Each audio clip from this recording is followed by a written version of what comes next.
दुर्योधन की पत्नी का नाम भानुमति था। भानुमति के कारण ही यह मुहावरा बना है, कहीं की ईंट कहीं का रोड़ा, भानुमति ने कुनबा जोड़ा।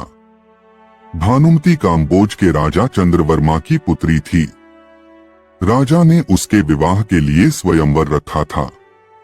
स्वयंवर में शिशुपाल, जरासंध, रुक्मी, वक्र और दुर्योधन और कर्ण समेत कई राजा आमंत्रित थे। मित्रों, वीडियो पर अंत तक बने रहे और कहानी को गौर से सुनिएगा और चैनल को सब्सक्राइब कर लीजिएगा। तो चलिए कहानी को शुरू करते हैं। मान्यता है कि जब भानुमति हाथ में माला लेकर अपनी दासियों और अंगरक्षकों के साथ दरबार में आई और एक एक करके सभी राजाओं के पास से गुजरी, तो दुर्योधन चाहता था कि भानुमति माला उसे पहना दे, लेकिन ऐसा हुआ नहीं। दुर्योधन के सामने से आगे बढ़ गई भानुमति, तब दुर्योधन ने उसके साथ से माला झपटकर खुद ही अपने गले में डाल ली। सभी राजाओं ने तलवारें निकाल ली। दुर्योधन ने सब योद्धाओं से कर्ण से युद्ध की चुनौती दी, जिसमें कर्ण ने सभी को परास्त कर दिया। भानुमति को हस्तिनापुर ले आने के बाद दुर्योधन ने उसे ये कहकर सही ठहराया कि भीष्म पितामह भी अपने सौतेले भाइयों के लिए अंबिका और अंबालिका का हरण करके ले आए थे। इसी तर्क से भानुमति भी मान गई और दोनों ने विवाह कर लिया। दोनों के 2 संतान हुई। एक पुत्र लक्ष्मण था, जिसे अभिमन्यु ने युद्ध में मारा दिया था, और पुत्री लक्ष्मणा, जिसका विवाह कृष्ण के जामवंती से जन्मे पुत्र साम से हुआ था। कहते हैं कि भानुमति का कर्ण के साथ अच्छा संबंध हो चला था। दोनों एक दूसरे के साथ मित्र की तरह रहते थे। दोनों की मित्रता प्रसिद्ध थी। कर्ण और दुर्योधन की पत्नी भानुमति एक बार शतरंज खेल रहे थे। इस खेल में कर्ण जीत रहा था। तभी भानुमति ने दुर्योधन को आते देखा और खड़े होने की कोशिश की। दुर्योधन के आने के बारे में कर्ण को पता नहीं था, इसलिए जैसे ही भानुमति ने उठने की कोशिश की, कर्ण ने पकड़कर बिठाना चाहा। भानुमति के बदले उसके मोतियों की माला कर्ण के हाथ में आकर टूट गई। दुर्योधन तब तक कमरे में आ चुका था। दुर्योधन को देखकर भानुमति और कर्ण दोनों डर गए कि दुर्योधन को कहीं कुछ गलत शक न हो जाए। परंतु दुर्योधन को कर्ण पर बहुत विश्वास था। उसने सिर्फ इतना कहा कि मोतियों को उठा लें, और वह जिस उद्देश्य से आया था उस संबंध में कर्ण से चर्चा करने लगा। इस विश्वास के चलते ही कर्ण गलत समझ लिए जाने से बच गए। हालांकि कुछ लोग इस घटना का वर्णन इस तरह करते हैं कि दोनों शतरंज खेल रहे थे। भानुमति हार रही थी तो कर्ण प्रसन्न था। इतने में दुर्योधन के आने की आहट हुई तो भानुमति सहसा ही खेल छोड़कर उठने लगी। कर्ण को लगा कि वो हार के डर से भाग रही है, इसलिए उसने उसका आंचल झपटा। अचानक ही की गई इस हरकत से भानुमति का आंचल फट गया और उसके सारे मोती भी वहीं बिखर गए। ऐसे ही समय कर्ण को भी दुर्योधन आता हुआ दिखाई दिया। दोनों शर्म से मरे जा रहे थे और उन्हें डर सता रहा था कि अब दुर्योधन क्या समझेगा। जब दुर्योधन निकट आया तो दोनों उससे आंख नहीं मिला पा रहे थे। तब दुर्योधन ने हंसकर कहा कि मोती बिखरे रहने दोगे या मैं तुम्हारी मदद करूं मोती समेटने में। कहते हैं कि भानुमति बेहद ही सुंदर, आकर्षक, तेज बुद्धि और शरीर से काफी शक्तिशाली थी। गांधारी ने सती पर्व में बताया है कि भानुमति दुर्योधन से खेल खेल में ही कुश्ती करती थी, जिसमें दुर्योधन उससे कई बार हार भी जाता था। भानुमति को दुर्योधन और पुत्र की मौत का गहरा धक्का लगा था। भानुमति का व्यक्तित्व उन दुर्लभ पात्रों में से है जिनका उल्लेख तो महाभारत में मिलता है, लेकिन उनके जीवन के बारे में विस्तार से जानकारियां ग्रंथों में नहीं दी गई हैं। इसके कारण भानुमति की कहानी समय के साथ लोक कथाओं और मान्यताओं से जुड़ती चली गई।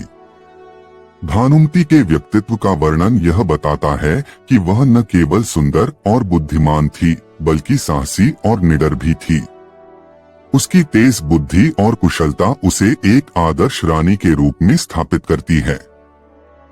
उसने न केवल अपने पति दुर्योधन को अपना लिया, बल्कि उसके साथ जीवन के हर उतार चढ़ाव में खड़ी रही। महाभारत युद्ध में जब दुर्योधन और उनका पुत्र लक्ष्मण मारे गए, तब भानुमति का जीवन गहरे दुख में डूब गया। अपने पति और पुत्र की मृत्यु ने उसे पूरी तरह से तोड़ दिया। माना जाता है कि गांधारी और कुंती की तरह भानुमति ने भी शोक और दुहक के जीवन को अपना लिया। कुछ मान्यताओं के अनुसार महाभारत युद्ध के बाद भानुमति ने हस्तिनापुर के राजमहल छोड़कर एक तपस्विनी का जीवन अपना लिया। उसने शोक और अपनों की मृत्यु के दर्द से बचने के लिए भगवान शिव की भक्ति में अपना जीवन समर्पित कर दिया। भानुमति का सबसे बड़ा योगदान यह था कि उसने हस्तिनापुर के राजवंश को स्थायित्व दिया। वह न केवल दुर्योधन की पत्नी थी, बल्कि एक ऐसी स्त्री थी जिसने कई कठिन परिस्थितियों में भी परिवार को बांध कर रखा। भानुमति के चरित्र ने साहित्य और कला में भी प्रेरणा दी। कई कवियों और लेखकों ने भानुमति की सुंदरता, बुद्धिमत्ता और शक्ति की प्रशंसा की है। उसकी कहानी से यह संदेश मिलता है कि स्त्रियां, चाहे वे कितनी ही विपरीत परिस्थितियों में क्यों न हो, अपनी बुद्धि और साहस से परिवार और समाज को मजबूती प्रदान कर सकती हैं। भानुमति अपनी सास गांधारी के बेहद करीब थी। दोनों के बीच एक आदर्श सास बहू का संबंध था। गांधारी ने भानुमति को एक आदर्श पत्नी और बहू बनने में मार्गदर्शन दिया।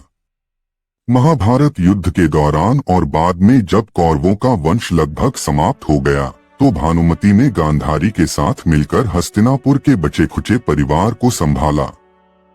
गांधारी ने सती पर्व में भानुमति के गुणों की प्रशंसा की थी। उन्होंने बताया कि बने और खेलों में भाग लेने से यह स्पष्ट होता है कि वह नारी सशक्तिकरण का एक अद्भुत उदाहरण थी। भानुमति ने एक पत्नी और मां के रूप में कई कठिनाइयों का सामना किया। दुर्योधन के स्वभाव, उसके गलत निर्णयों और युद्ध की विभीषिका के बावजूद उसने हमेशा अपने पति का साथ दिया। वह जानती थी कि दुर्योधन का अहंकार और लालच कौरव वंश के पतन का कारण बनेगा, लेकिन उसने परिवार और राजधर्म का पालन करते हुए दुर्योधन को कभी नहीं छोड़ा। युद्ध के बाद भानुमति के जीवन में दुख और निराशा का दौर आया। अपने पति और पुत्र लक्ष्मण की मृत्यु ने उसे डाल दिया, परंतु उसने अपने शेष जीवन में अपने पुत्री लक्ष्मणा और अन्य परिवार के सदस्यों के प्रति अपने कर्तव्यों को पूरा किया। भानुमति और कर्ण की मित्रता महाभारत के सबसे दिलचस्प पहलुओं में से एक है।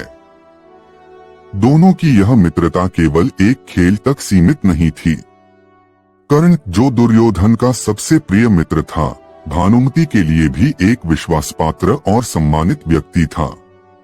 उनके बीच गहरी मित्रता थी, जो दुर्योधन के प्रति कर्ण की निष्ठा को और मजबूत बनाती थी। यह मित्रता भानुमति के चरित्र की ताकत और उसके रिश्तों की गहराई को दर्शाती है। उसने हमेशा इस संबंध को एक मर्यादा में रखा और कर्ण ने भी कभी इस मित्रता को गलत दिशा में नहीं जाने दिया।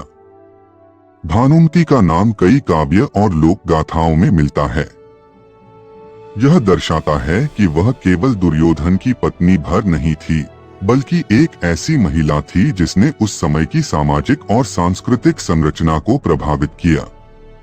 उसकी कहानी हमें यह सिखाती है कि परिस्थितियां चाहे कितनी भी प्रतिकूल क्यों न हो, आत्मबल और धैर्य से उनका सामना किया जा सकता है। महाभारत युद्ध के बाद भानुमति ने एक शांत और तपस्विनी का जीवन अपनाया। कुछ कथाओं में उल्लेख है कि उसने गांधारी के साथ मिलकर गंगा नदी के तट पर तपस्या की। यह भी कहा जाता है कि उसने भगवान शिव की आराधना में अपना शेष जीवन समर्पित कर दिया। भानुमति की कहानी न केवल नारी सशक्तिकरण का प्रतीक है, बल्कि यह सिखाती है कि रिश्तों में विश्वास और मर्यादा का कितना महत्व है। वह अपने पति, सास और मित्रों के साथ संबंध निभाने में एक आदर्श स्त्री का उदाहरण बनती है।